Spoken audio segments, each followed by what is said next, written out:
Assalamualaikum warahmatullahi wabarakatuh. Balik lagi di Nalar Santri Amsilatif. Santri menalar, dunia mendengar. Hari ini Sobat Nalar, kita bakal bahas sesuatu yang sering banget disalahpahami. Topik yang di satu sisi penuh nilai spiritual, tapi di sisi lain gak jarang jadi bahan tuduhan, bahkan bahan olok-olok. Yap, kita akan membahas tentang tabarukat atau mencari keberkahan melalui para ulama. Sebuah tradisi yang di mata sebagian orang mungkin dianggap mistik, tapi kalau ditelaah dengan ilmu dan hati yang jernih, justru di situ letak kedalaman spiritual Islam. Jadi tetap tenang, duduk santai, dan siapkan logika terbaikmu. Karena di episode kali ini kita nggak cuma ngomong soal tradisi, tapi juga tentang bagaimana nalar santri bekerja, menjernihkan makna dan menempatkan sesuatu pada tempatnya. Kasus 22 santri korban tindakan tercela di Lobar, modus oknum ketua ponpes atau kiai, keberkahan dalam rahim. Tuh, kalau modusnya seperti ini, bagaimana dengan faham-faham yang dimana mereka ini selalu mengajarkan berkah-berkah, bekas roti, berkah.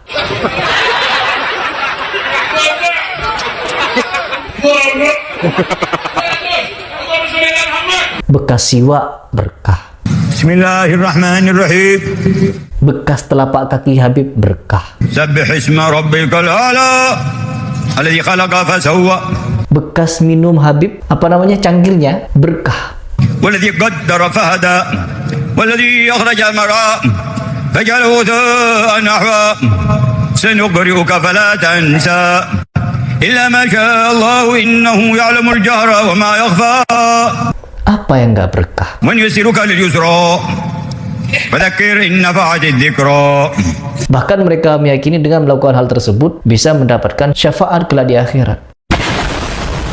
Beberapa waktu lalu sempat ramai satu video dari Bang Heri Pras yang mengangkat kasus santri menjadi korban kekerasan seksual dengan modus oknum yang berdalih sedang mentabarukan diri atau memberikan keberkahan. Dan jujur, kita sepakat dengan Bang Heri bahwa tindakan seperti itu adalah perbuatan keji, tercela, dan sama sekali tidak bisa dibenarkan. Namun di sisi lain, kita juga perlu meluruskan cara berpikir yang terbentuk dari narasi tersebut. Karena begini Sobat Nalar, apa yang dilakukan oknum yang mengatasnamakan kiai itu sama sekali bukan tabaruk. Itu bentuk penyimpangan dan manipulasi syariat. Tabaruk punya definisi sendiri, punya batas, dan punya ketentuan. Semuanya jelas diatur dalam bingkai syariat, bukan ruang abu-abu yang bisa dipakai untuk menutupi dosa.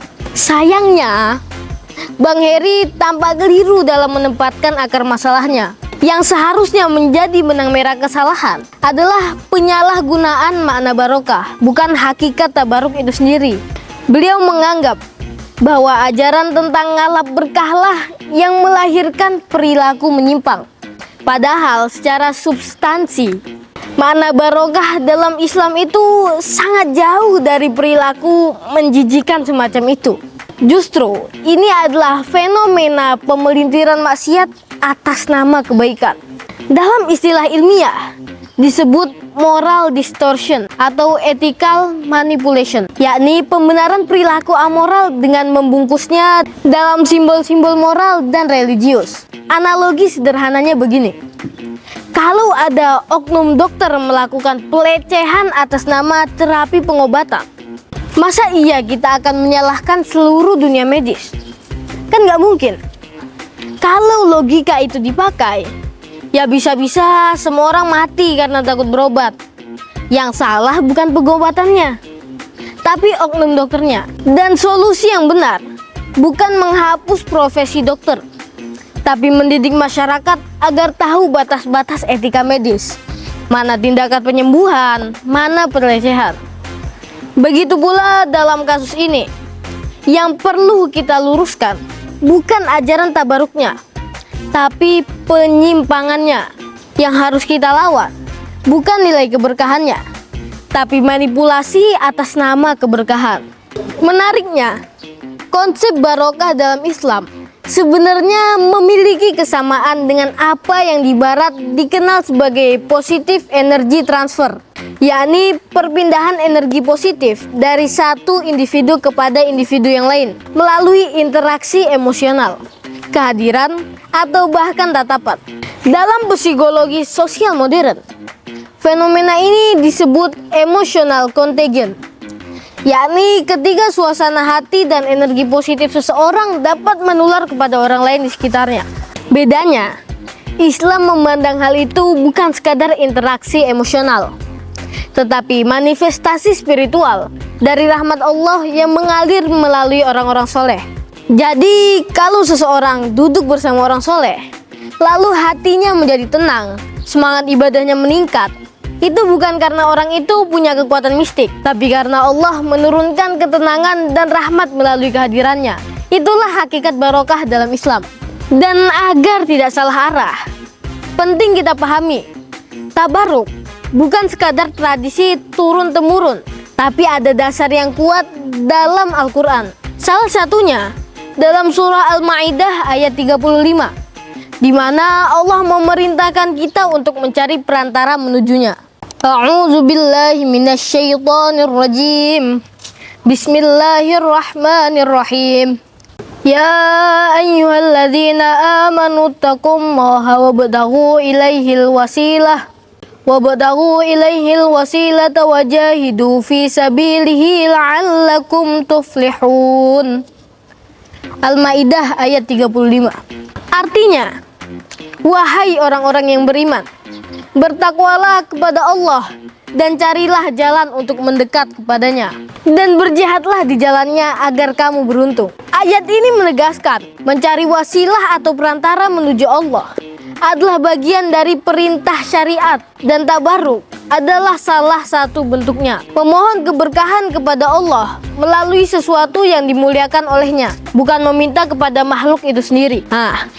Praktik seperti ini bukan baru muncul di kalangan pesantren atau umat awam. Bahkan para sahabat Nabi Shallallahu Alaihi Wasallam sendiri pernah melakukannya dengan niat yang bersih dan pemahaman yang lurus. An Abi Burdata qala qadimtul Madinata falaqiyani Abdullah ibn Salamin faqala li intaliq ilal manzili fa asqika fi qadahin syariba fihi Rasulullah sallallahu alaihi wasallam wa tusalli fi masjidin shalla fihi an-nabiyyu sallallahu alaihi wasallam fantalaqtu ma'ahu fasaqani suwaiqan wa at'amani tamran wa sallaitu fi masjidihi.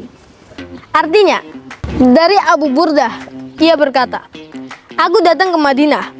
Lalu Abdullah bin Salam menemuiku dan berkata, mari ke rumahku.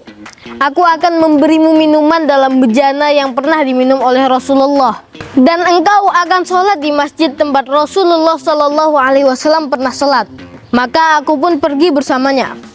Lalu ia memberiku minuman suwaik, memberiku makan kurma, dan aku sholat di masjidnya.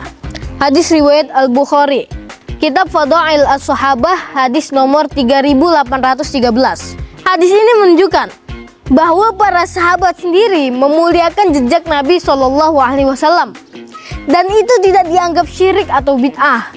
Mereka tahu betul bahwa sumber berkah hanyalah Allah, namun Allah menurunkan rahmat dan ketenangan melalui jejak orang yang dicintainya. Itulah makna sejati tabarruk, pengakuan terhadap kemuliaan Allah yang memuliakan makhluknya. Jadi, Sobat Nalar, tabarruk bukan ajaran mistik, bukan juga budaya buta. Ia adalah wujud cinta, adab, dan doa yang mengalir kepada Allah melalui perantara yang dimuliakannya. Kasus 22 santri korban tindakan tercela di Lobar, modus oknum ketua ponpes atau kiai, keberkahan dalam rahim. Tuh, perhatikan modusnya. Ya, di sini saya terfokus kepada modusnya, teman-teman. Bukan hanya sekedar tindakan tercelanya, tetapi kepada modusnya. Nih lihat. Modusnya sangat luar biasa, mengarah kepada faham-faham yang meyakini hal-hal sedemikian. Ya, Sobat Nalar, kita semua tahu kasus ini. Seorang oknum yang berbuat tidak senonoh dengan dalih tabarukat, dan kita tegas bahwa itu salah besar. bahkan bentuk kegagalan total dalam memahami makna tabaruk secara nalar dan syariat. Kalau kita peduli terhadap generasi kita, maka langkah yang benar bukan dengan menuding bahwa tabarukan itu salah dan harus dihapus, tapi dengan meluruskan kembali maknanya. Seperti yang diajarkan para ulama, bahwa tabaruk adalah bagian dari tawasul, sarana mendekatkan diri kepada Allah, bukan dalih untuk menutupi nafsu. Jadi, yang perlu kita bersihkan bukan ajarannya, tapi penyimpangannya.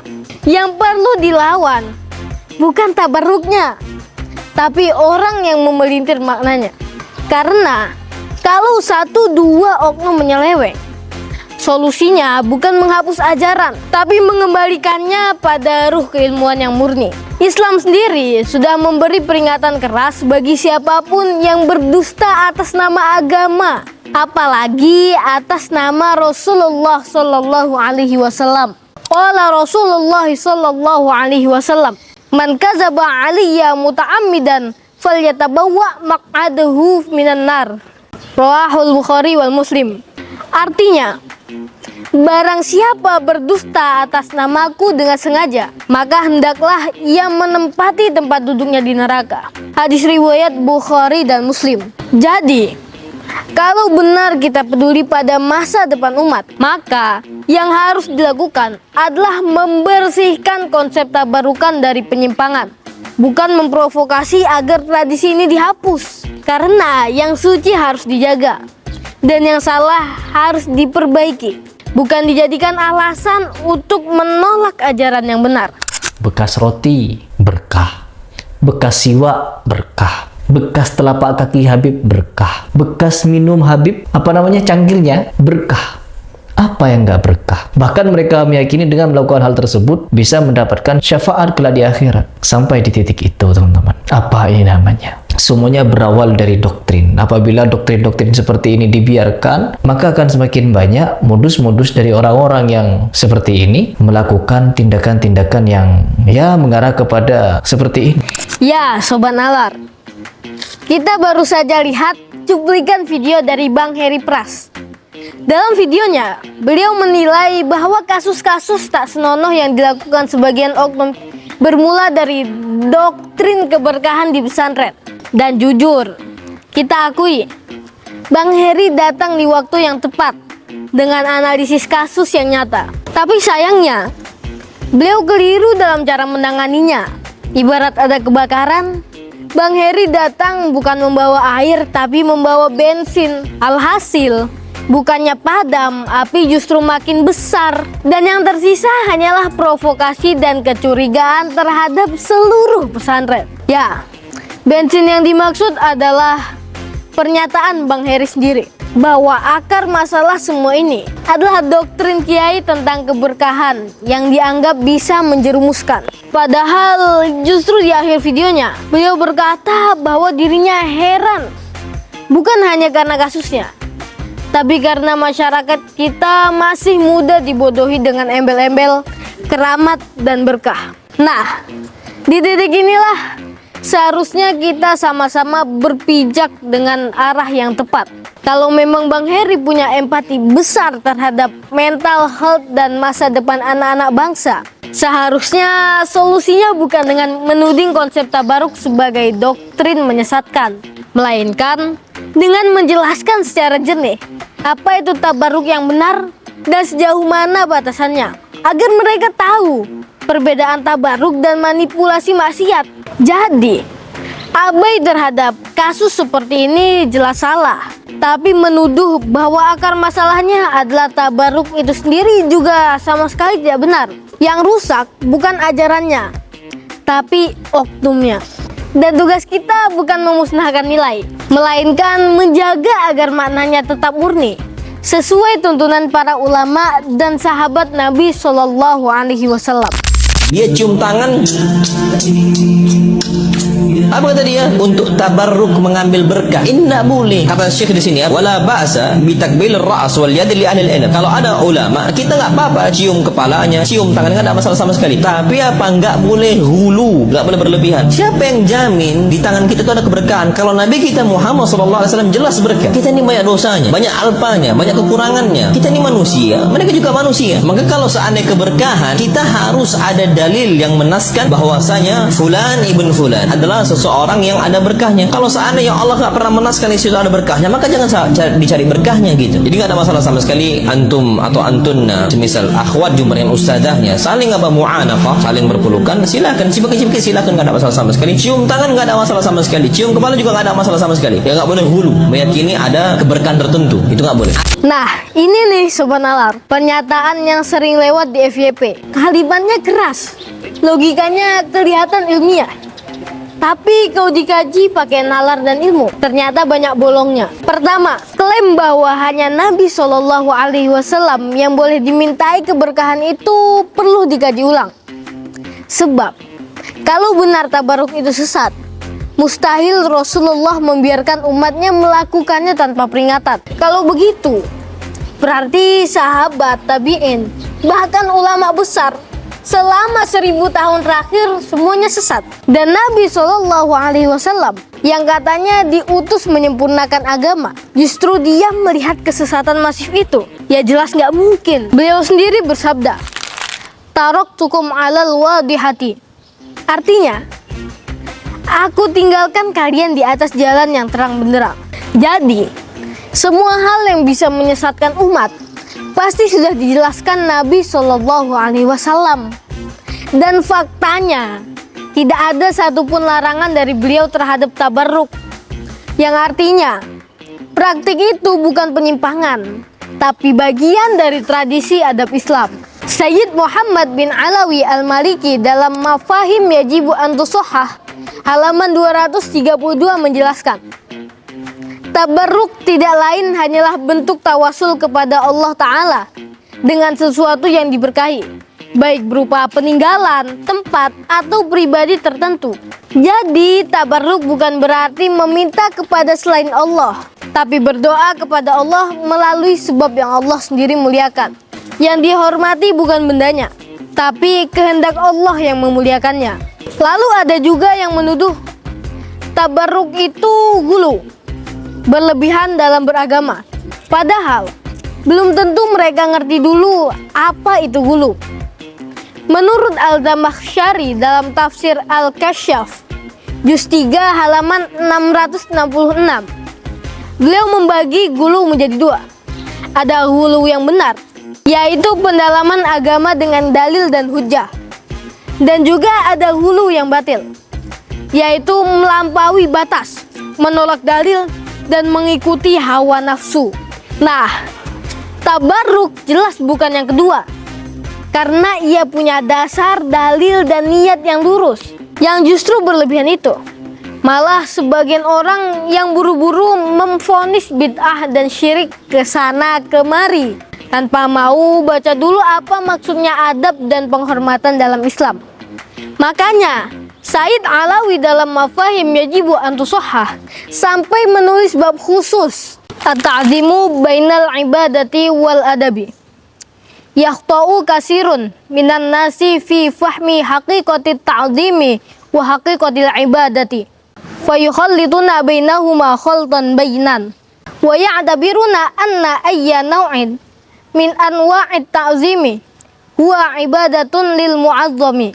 Fal qiyamu wa taqbilul yadi wa ta'zimun nabi sallallahu alaihi wasallam bi sayyidina wa maulana wal wuqufu amamahu fi ziyarati bi adabin wa waqarin wa khudu'in kullu dzalika wuluwun indahum yuaddi ilal ibadati li ghairillahi ta'ala wa hadza fil haqiqati jahlun wa ta'annutun la yardahu Allahu wa la rasuluhu wa takallufun ta'abbahu ruhu syari'atil islamiyyati.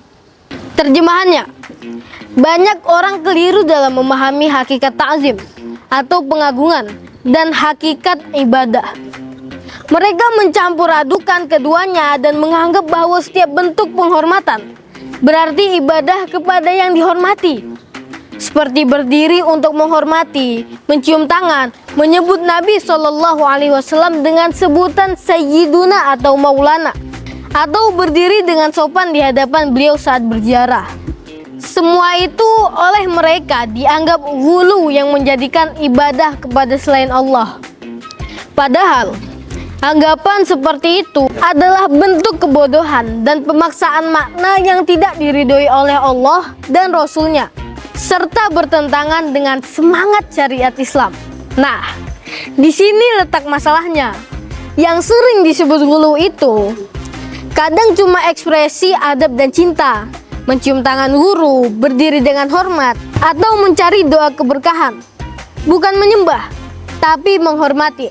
Dan selama keyakinannya tetap bahwa semua kebaikan datang dari Allah, maka itu bukan ghulu, tapi penghormatan. Jadi, sebelum menuduh orang lain ghulu, mungkin yang perlu diperiksa dulu adalah siapa yang sebenarnya sedang ghulu, yang bertabaruk dengan wasilah yang jelas, tahu batas dan dalilnya, atau mereka yang kekeh dengan berlebihan mempertahankan statementnya tanpa landasan dan dasar. Jadi, Sobat Nalar, dari semua pembahasan panjang kita hari ini, kita bisa simpulkan satu hal sederhana tapi penting banget, bahwa tabarukan bukanlah persoalan mistik, bukan pula doktrin buta, melainkan bagian dari adab dan tawasul, jalan lembut seorang hamba untuk mendekat kepada Tuhannya melalui makhluk-makhluk yang Allah muliakan. Kalau ada yang menyeleweng, maka yang harus dibenahi adalah oknumnya, bukan menyalahkan hakikat ajarannya. Kalau ada yang salah paham, maka yang perlu diluruskan adalah pemahamannya, bukan menyalahkan hakikat tabarruk itu sendiri. Karena agama ini tidak anti nalar, dan tradisi pesantren adalah tempat di mana ilmu, logika, dan adab berjalan beriringan. Sampai jumpa di episode selanjutnya dalam Nalar Santri Amsilati. Santri menalar, dunia mendengar. Wassalamualaikum warahmatullahi wabarakatuh.